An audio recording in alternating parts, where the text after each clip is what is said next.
আজকের পর্বে থাকছে মোমো স্যুপ। মোমো আর ডাম্পলিং স্যুপ যে যেটাই বলেন না কেন, এটা কিন্তু খেতে অসম্ভব মজা। কখনো মনে হচ্ছে মোমো খাচ্ছি, কখনো মনে হচ্ছে স্যুপ খাচ্ছি। চলুন আপনাদের সাথে নিয়ে এই ভিডিওটা কন্টিনিউ করি। তার আগে সবাই আমার চ্যানেলটা সাবস্ক্রাইব করে পাশে থাকা বেল বাটনটি অবশ্যই অন করে রাখবেন। ফার্স্টেই আমি একটা রুটি নিয়ে রুটির মাঝখান থেকে কেটে নিচ্ছি। রুটির মাঝখানে আমি কিমা দিয়ে দুই পাশে পানি দিয়ে আমি এটাকে আটকে দিচ্ছি আঙুলের সাহায্যে। এখন এটাকে দেখার সৌন্দর্যের জন্য কাঁটা চামচের সাহায্যে একটু ডিজাইন করে নিচ্ছি। আর হ্যাঁ, আমার এই ডো চিকেন কিমা এটার রেসিপি পেয়ে যাবেন আরেকটা ভিডিওতে, আমি উপরে আই বাটনে দিয়ে দিচ্ছি। ওইখানে মোমোর A to Z রেসিপি পেয়ে যাবেন।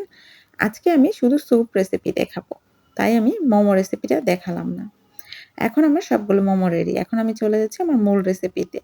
এখন আমি প্যানের মধ্যে 1 টেবিল চামচ তেল দিয়ে দিয়েছি 1 চা চামচ ভর্তি করে রসুন। এই রসুনগুলোকে আমি খুব ভালো করে ভেজে নিচ্ছি, বেশি লাল করা যাবে না। এখন দিয়ে দিচ্ছি আমি আদা রসুন পেস্ট হাফ চামচের চেয়েও কম। এই পর্যায়ে আমি দিয়ে দিচ্ছি কিছু সবজি, আমি দিয়ে দিচ্ছি কিছু গাজর, কিছু ক্যাপসিকাম, কিছু পেঁয়াজ আর 3-4টে কাঁচামরিচ ফালি করে ঝালের জন্য। এটা আপনাদের ইচ্ছে অনুযায়ী নাও দিতে পারেন।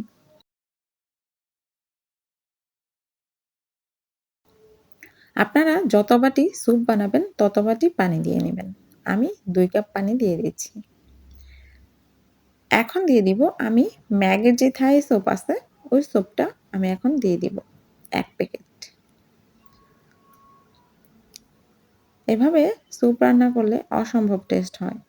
অবশ্যই আমার স্টেপগুলো ফলো করলে আপনাদের স্যুপও অনেক মজা হবে। আমি এর মধ্যে দিয়ে দিয়েছি সয়া সস 1 চা চামচ। এখন আমি বলক চলে এসেছে, এই পর্যায়ে দিয়ে দিব সবগুলো মোমো। মোমোগুলো দিয়ে আমি 3 থেকে 4 মিনিটের মতো রান্না করে নেব। এর বেশি রান্না করার দরকার নেই। আমি কিন্তু অফ ক্যামেরায় 1 চা চামচ চিনি দিয়ে দিয়েছি।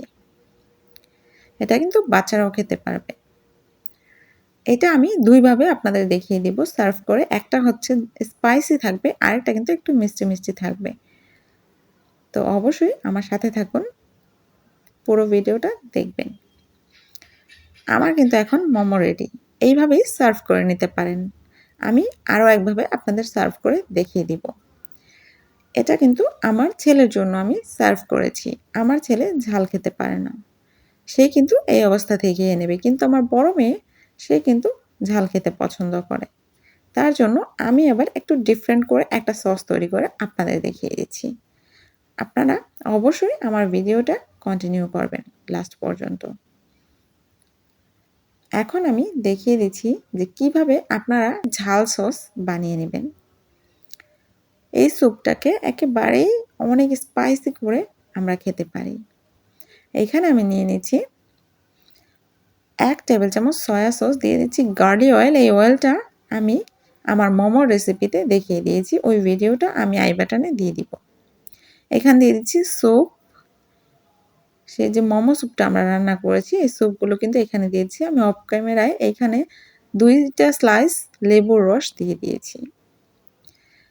এখন দেখেন এই মোমোটা কিন্তু অনেক স্পাইসি হয়ে গেছে। আশা করছি দেখে বুঝতেই পারছেন কতটা স্পাইসি। এটা আপনারা এরকম করে 2 ভাবে সার্ভ করতে পারেন। যার যেরকম ইচ্ছে সে ওই অনুযায়ী খেতে পারবে। দেখে বুঝতেই পারছেন যে কতটা ইয়ামি হয়েছিল আর কতটা ঝাঁঝালো।